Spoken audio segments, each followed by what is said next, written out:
ना मसाले का डोसा। तो अब खाना लगवाना चाहिए नहीं पूनम जी?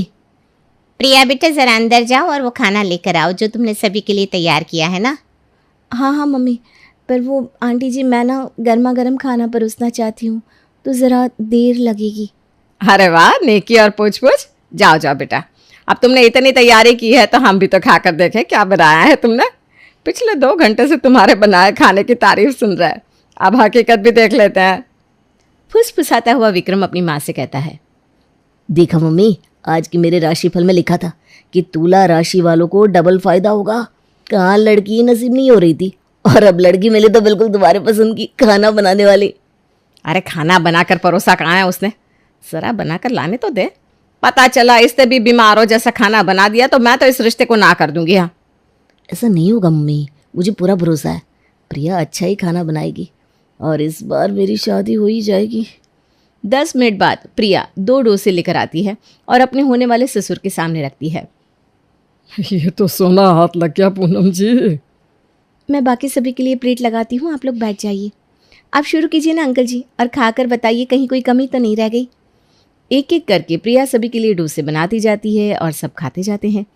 आय हाय, मज़ा आ गया बेटा, मज़ा आ गया। इतना अच्छा डोसा तो मैंने अपने जीवन में कभी नहीं खाया। हमें तो विक्रम बड़ा पसंद है। अब आप बताइए पूनम जी। किसी के घर का अनाज खाने के बाद हम उन्हें नाराज तो नहीं कर सकते ना, तो इस रिश्ते को तो हाँ करनी ही पड़ेगी समधन जी। और प्रिया के हाथों का बनाया खाना ऐसा जादू करता है कि लड़के वाले मना नहीं कर पाते और तुरंत ही विक्रम की शादी प्रिया से तय हो जाती है। शादी के दूसरे दिन किसी भी अच्छी बहू की तरह प्रिया रसोई में जाकर नाश्ते की तैयारी में लग जाती है। अरे बहू तो रसोई में आ गई, मुझे उठाया होता ना बेटा। अब जब मैं आ गई हूँ मम्मी जी तो आपको नींद खराब करने की क्या ज़रूरत है, सब कुछ बनकर तैयार है। आप बस बाहर 2 मिनट के लिए बैठिए, मैं ला रही हूँ। खुशबू तो बड़ी अच्छी आ रही है। क्या बनाया है प्रिया तुमने? वो मैंने सोचा आज मेरी पहली रसोई है तो क्यों ना सभी के लिए कुछ स्पेशल बना दूँ। 2 मिनट का इंतज़ार करो, नाश्ता तैयार है। और प्रिया सभी के लिए इडली और चटनी लेकर आती है। आहा, बहू तो ऐसे ऐसे स्वादिष्ट व्यंजन खिलाएगी तो हमारी तो आदत ही बिगड़ जाएगी। तो कौन सा मैं कहीं भाग जा रही हूँ पापा जी, मैं तो यहीं हूँ, हमेशा बनाकर खिलाया करूँगी। इडली तो बड़ी सॉफ्ट है बेटा, मानना पड़ेगा, खाना बड़ा अच्छा बनाती हो। इडली खाते ही पूनम अपने हाथ से सोने की अंगूठी उतार कर अपनी बहू को दे देती है। अरे आज बहू की पहली रसोई है, आप भी कुछ हाथ में रखिए उसके। ये बस क्या खाए जा रहे हैं। हाँ, ये ले बहू 5001 रुपये। जीती रहे बेटा। और तू विक्रम, आज बहू को कहीं घुमाने ले जाना, बेचारी तुम्हारे ऑफिस के चक्कर में हनीमून भी नहीं जा पा रही है। हाँ विक्रम, मैं ना ड्रेस निकाल कर साइड कर देती हूँ। इडली तो बना दी है, पूरे दिन काम आ जाएगी। और पूरे दिन सभी को सिर्फ इडली ही खानी पड़ती है। पर पूनम फिर भी बड़ी खुश थी, वो हर किसी को पकड़ पकड़ कर अपनी बहू की तारीफ कर रही थी। आज तो पहला दिन है, 4-5 दिन तो सभी की बहू सास ससुर की खातिर करती ही है। असली रंग तो बाद में दिखता है, पहले इडली, फिर रोटी, फिर बिना घी की रोटी और फिर थाली खाली। पर ऐसा मेरे केस में बिल्कुल नहीं होगा, देख लेना। और इसी डर के साथ अगले दिन पूनम उठती है कि कहीं उसकी बहू भी उसे सूखी रोटी ना परोस दे। पर आज नाश्ते में बनते हैं वड़े। आहा, वाह वाह वाह, देख रही हैं पूनम जी, ऐसी होती है खातिर। सभी नाश्ता कर लेते हैं। दोपहर के वक्त पूनम अपनी बहू के पास जाकर कहती है, दोपहर को क्या बना रही हो बहू? पापा जी और विक्रम तो घर पर है नहीं मम्मी, हम 2 लोगों के लिए क्या ही कुछ बनाऊं, वड़े तो है ही, ला दूं क्या? रात के खाने के वक्त नाश्ते में भी बड़े, टिफ़िन में भी बड़े और डिनर पे भी बड़े। आज कुछ ज़्यादा ही नहीं हो गया बड़े बड़े हैं? बहू देख, अब कल मत बनाना। नहीं पापा जी, बिल्कुल भी नहीं। कल तो प्रिया के स्पेशल डोसे बनेंगे। और अगली सुबह परोसे जाते हैं प्रिया के ससुराल वालों को बिना मसाले की डोसे और चटनी। और चढ़ाओ इसे सर पर, इसमें तो मसाला ही नहीं है तो नहीं, पर हो सकता है कि बेचारी तुम्हारे डोसे में मसाला डालना भूल गई हो। मैं अपने डोसे में देखता हूँ। तीनों में से किसी भी डोसे में मसाला नहीं है पापा, ऊपर से साथ में सिर्फ चटनी दी है। प्रिया ने सांभर भी नहीं दिया। बात तो तेरी सही है बेटा, कल तो उसने वड़े के साथ चटनी बनाई थी।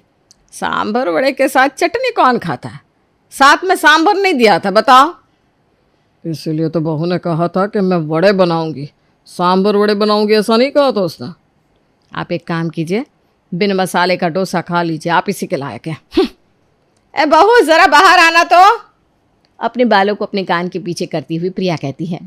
बताइए मम्मी जी, मेरे दोनों कान बिल्कुल खुले हैं, नो डिस्टर्बेंस। अपनी तारीफ सुनने के लिए मैं तैयार हूँ। पर आज तो तूने मौका ही नहीं दिया तारीफ का बहू। इस डोसे में आलू ही नहीं है। सांभर का बोलिए ना। और पापा कह रहे हैं कि सांभर भी नहीं है। वो क्या ना, बिना सांभर के डोसा पापा खाते नहीं है।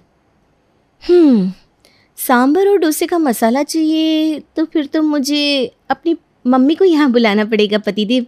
वो क्या ना, मुझे सांभर और डोसे का मसाला बनाना नहीं आता। ये क्या मजाक है बहू। हम जब तुझे देखने आए थे तूने कितना अच्छा डोसा बनाया था और सांभर भी तो कितना पसंद आया था सभी को। अरे वो इमली की खटाई के साथ बनाया हुआ सांभर, आहा याद आ गया। हाँ हाँ पापा जी, वही सांभर, पर मैंने थोड़ी ना बनाया था। शायद आप लोग भूल गए कि किचन में मेरे साथ मम्मी भी थी। डोसे का मसाला और सांभर मम्मी ने बनाया था। मुझे तो ये सब आता ही नहीं। खाने के नाम पर मुझे जो कुछ आता है वो इन 3 दिन में आपको खिला चुकी हूँ, इडली, वड़े और ये डोसा। इसके अलावा मुझे कुछ नहीं आता। इसलिए तो दिन भर में मैं एक ही बार खाना बनाती थी और पूरा दिन चला देती थी। अब तीनों वैरायटी एक ही दिन खिला देती तो आगे खिलाने के लिए क्या बचता। इसका मतलब आज यही खाने को मिलेगा? जी पापा जी, मैं और डोसे लेकर आती हूँ ना। ये क्या कर प्रिया किचन में चली जाती है। आप ही ने मेरा दिमाग फिराया था, जो बहू डोसे इतना अच्छा बना रही है, वो खाना कितना अच्छा बनाती होगी। रोटी चावल तो सब सीख लेते हैं, जिसने ये डोसा सीख लिया, इतना गोल गोल डोसा, वो तो दिन भर में 72 तरह के पकवान बनाकर खिलाएगी हमें। अरे ऐसा तो गिन गिन के 3 पकवान आते हैं, वो भी आधे अधूरे। खाइए अब डोसा। किसी तरह तीनों माँ बेटे उन बिन मसाले के डोसे खा रहे थे कि वहां आ जाती है। अरे वाह वाह, गर्मा गर्म डोसा खाया जा रहा है। मैं भी बैठ जाती हूँ खाने पर। वैसे भी बड़ी तारीफ सुन ली है प्रिया बहू के खाने की। हाँ हाँ आंटी जी, बिल्कुल बैठिए, मैं अब भी गर्मा गर्म डोसे उतार कर लाती हूँ। घर पर भाई साहब को बताकर तो आइए ना भाभी कि यहाँ आई हैं। नहीं, यहाँ आने के लिए क्यों बताना? एक बार ये डोसा खा लीजिए सुषमा जी, फिर उठ नहीं पाएंगी। मेरा मतलब है 25-30 डोसे खाने में वक्त तो हो ही जाता है। और सुषमा के सामने भी प्रिया बिन मसाले का डोसा चटनी के साथ परोस देती है। ये डोसे में मसाला कहाँ चला गया पूनम? अरे वही तो बात है ना सुषमा, आलू खाने से मोटापा आता है, इसीलिए बहू ने ना डाइटिंग वाले डोसे बनाए हैं।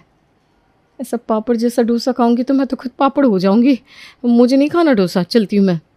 वापस वही पैटर्न शुरू हो जाता है। प्रिया सभी को फिर से डोसा परोस देती है। उसके बाद अगले दिन फिर से वड़े और उसके बाद फिर से डोसा। इस तरह 15 दिन बीत जाते हैं। एक ही खाना खा खा कर सभी की हालत खस्ता हो जाती है और इससे परेशान होकर पूनम अपनी बहू की चुगली करती हुई अपनी बहन को फ़ोन करती है। एक वक्त का खाना तो बना रही है ना तेरी बहू, बेचारे को जो आता है वही बना देती है। आज के ज़माने की बहुओं को देखेंगे ना, तेरे होश ठिकाने आ जाएंगी। जिस दिन से करण की बहू आई है उस दिन से मुझे 5 नहीं 6 लोगों का खाना बनाना पड़ता है, क्योंकि उस महारानी की नींद ही नहीं खुलती।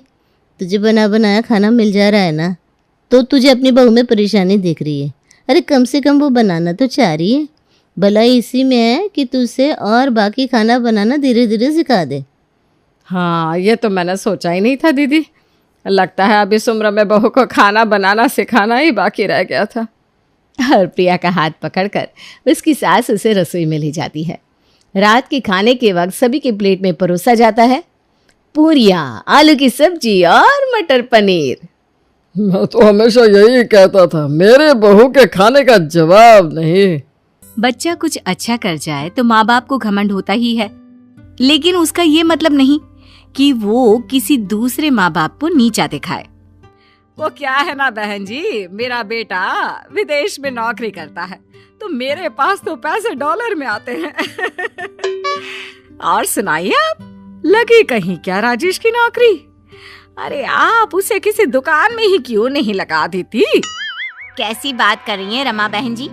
माना मेरे MBA बेटे को नौकरी अभी नहीं मिल रही है तो मैं उसे मजदूरी करवाने लगूंगी क्या? अरे लेकिन क्या करेगा, भारत में ज्यादा से ज्यादा कितना कमा लेगा? अब मेरा बेटा देखिए। अच्छा कोई ना, हाँ चलती हूँ मैं। रमा वहाँ से चली जाती है। उसके जाने के बाद औरतें आपस में बात करने लगती हैं। कैसी घमंडी औरत है। अरे बेटा विदेश गया तो अच्छी बात है, लेकिन ये मतलब तो नहीं ना कि जो देश में है वो सारे निकम्मे हैं। और देखो तो कैसा बोल रही थी, किसी दुकान में लगा दो। अरे मन तो आया कि अरे रहने दो ना बहन, ऊपर वाला सब देख रहा है, वही बता देगा एक दिन इसे। वक्त बीतता है, लेकिन रमा का घमंड कम होने का नाम ही नहीं लेता। एक रोज वो अपनी ननद से कहती है, अरे कैसे आना हुआ स्वीटी? बस भाभी, ससुराल से कुछ दिनों का ब्रेक लेने का मन था। सास और देवरानी ने कहा कि भाभी के यहाँ हो आओ कुछ दिनों के लिए। सो आ गई अपने भाई के घर। आप सुनाइए। बस मैं तो सारा दिन किटी में रहती हूँ या फिर मार्केट। वो क्या है ना, तुम्हारा भतीजा पैसे नहीं डॉलर भेजता है, डॉलर। अब कहाँ खर्च करे समझ में ही नहीं आता। वैसे ना तुम यहाँ आराम से रहो, मेरे बेटे ने कुक के भी पैसे भेजे हैं, खाना भी बना बनाया मिलेगा।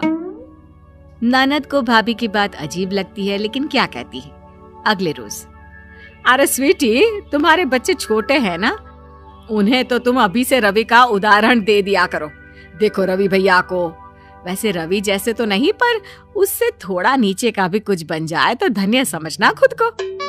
वैसे भाभी मैं आपको बता दूं कि मेरे बच्चे साइंस के स्टूडेंट हैं और वो विदेश जाकर नहीं, अपने ही देश में कुछ करके देश का नाम रोशन करने की चाह रखते हैं। अरे सब कहने की बात होती है, जेब में पैसा हो तो सब ठीक लगता है, नहीं तो जानती ही हो ना कैसे सारा दिन तुम घर में नौकरानी की तरह लगी रहती हो। भाभी, घर का काम करना, सबका ख्याल रखना नौकर वाली बात नहीं है, बल्कि अपना फर्ज होता है। पर वो आप नहीं समझेंगी। लड़का क्या बाहर चला गया है आपका। चलिए चलती हूँ मैं, जब से आई हूँ आपकी बक बक बंद ही नहीं होती। ननद भी वहां से अपने घर चली जाती है। उसके जाने के बाद रमा का पति कहता है, अरे मेरी बहन क्यों चली गई? वो तो रुकने के लिए आई थी ना। हाँ, पर पता नहीं कैसी औरत है, अपने भतीजे की बड़ाई सुनी ही नहीं गई उससे, जलन के मारे भाग गई। रमा का घमंड बढ़ता ही जा रहा था। वो अपने बेटे के पैसे के बल पर किसी को अब कुछ भी कहने लगी थी। एक रोज रमा के घर पर, अरे मोहन जी, क्या हाल है? आइए आइए। जी मैं ठीक हूँ भाभी, वो भाई साहब है क्या? अरे नहीं, वो तो फ्रूट्स लाने गए हैं मार्केट। आपको तो पता ही है ना, विदेश में एक वक्त फ्रूट्स खाते हैं। अब बेटा मेरा बाहर है तो हमें भी वहाँ की तैयारी करनी पड़ेगी ना। वैसे कैसे आना हुआ? वो क्या है ना, मेरी बेटी की शादी के लिए हम लोग लड़का देख रहे हैं। किसी ने आपके बेटे रवि के बारे में बताया था तो सोचा आपको बेटी की फोटो देता जाऊं। बीए पास है मेरी बेटी, अंग्रेजी का अच्छा ज्ञान भी है। रमा को तो जैसे बेइज्जती फील होती है। क्या कहा? बीए पास लड़की से मैं अपने विदेश में नौकरी कर रहे लड़के की शादी कर दूंगी? सोचा भी कैसे आपने? क्या बात कर रही हैं बहन जी? आपको याद होगा, आप ही ने कहा था एक रोज मेरी रश्मि को देखकर कि इसे तो मैं अपनी बहू बना लूंगी। अरे हाँ हाँ कहा था, लेकिन तब मेरा बेटा पढ़ रहा था। अब कैसी बात कर रहे हैं? सोचा भी कैसे आपने, हैं? उसकी शादी तो अब किसी गोरी मेम से होगी, विदेशी। हाँ। मोहन को रमा की बात बहुत बुरी लगती है। वो वहां से चला जाता है कि तभी रमा का पति आता है। अरे ये मोहन क्यों जा रहा है? मुझे देखकर भी नहीं रुका, मैंने आवाज भी दी। अरे वो क्या है ना, अपनी बेटी का रिश्ता लेकर आया था, मैंने तो उल्टे पांव भिजवा दिया। अरे विदेश में है हमारा बेटा, विदेश में। देखो रमा, इतना घमंड ठीक नहीं है। हाँ, बड़े आए थे बीए पास लड़की का रिश्ता लेकर। बीए पास है, लेकिन आईएएस की तैयारी कर रही है वो। जिस दिन पास कर गई ना, पूरे राज्य में राज करेगी।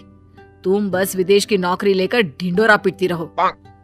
लेकिन रमा को क्या, उसे तो किसी भी बात से कोई फर्क ही नहीं पड़ रहा था। उस पर तो बस बेटी की विदेशी नौकरी का घमंड छाया था। तभी बेटे का फोन आता है। अब कैसी हो माँ? माँ एक काम था, जरा 2 लाख रुपए भेजना ना मुझे। हैं?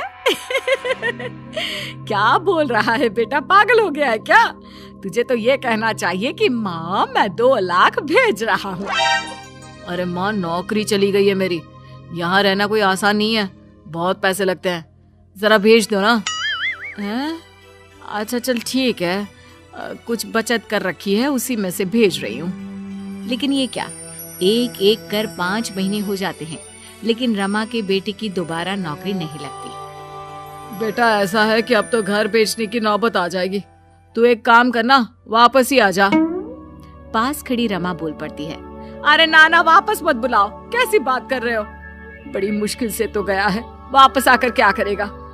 तुम ना ये मेरे गहने लो, इसे बेच दो, लेकिन उसे पैसे भेजो। अरे पागल हो क्या, ये सब बुरे वक्त के लिए है, कल को बहू आएगी तो क्या दोगी उसे। वैसे भी जितना वो 5 महीने में लगा चुका है ना, उतने में यहाँ 2 साल बैठ कर खा सकते थे। अब देखिए जी, ज्यादा गणित मत लगाओ, जितना बोल रही हूँ करो। पति क्या करता, गहने बेचकर बेटे को पैसे भेज देता है। कुछ समय बाद बेटे की फिर नौकरी लग जाती है। देखा बेटा, मैं ना कहती थी नौकरी तो मिल ही जाएगी, ये तेरे पापा ही थे जो तुझे वापस बुलाने में लगे थे। माँ लेकिन नौकरी बहुत कम पैसों की है, तुम लोगों को मैं पैसे नहीं भेज पाऊंगा। बेटा फोन रख देता है। रमा समझ नहीं पाती कि वो घर का खर्चा कैसे चलाएगी। फिर एक रोज उसकी वही सहेली उसके घर आती है जिसके बेटे को रमा ने दुकान में नौकरी करने की सलाह दी थी। अरे रमा, ये घर की क्या हालत हो गई है, तुम लोग तो बहुत पैसे वाले हुआ करते थे, ये घर का सामान, तेरे गहने कहाँ गया सब? विदेश में है ना मेरा बेटा, बोलने लगा माँ सब पुराना हो गया है, अब नया ले लो, तो पुराना बेच दिया। और सुनाओ कैसे आना हुआ? ये फोटो दिखाने आई थी, ये देख, ये मेरा बेटा और ये तुम्हारा। मेरा बेटा भी विदेश चला गया, उसी शहर में जहाँ तुम्हारा बेटा है। वैसे ये बताने आई थी कि जो तुम मेरे बेटे को दुकान में नौकरी करवाने की सलाह दे रही थी ना, तुम्हारा बेटा मेरे बेटे को मिला था, और पता है वो वहाँ क्या कर रहा है? दुकान में नौकरी। बड़ी आई विदेश विदेश करने वाली। सहेली वहां से चली जाती है। देखा, किसी का भी अपमान करने से पहले ये सोच लेना कि वक्त सबका बदलता है।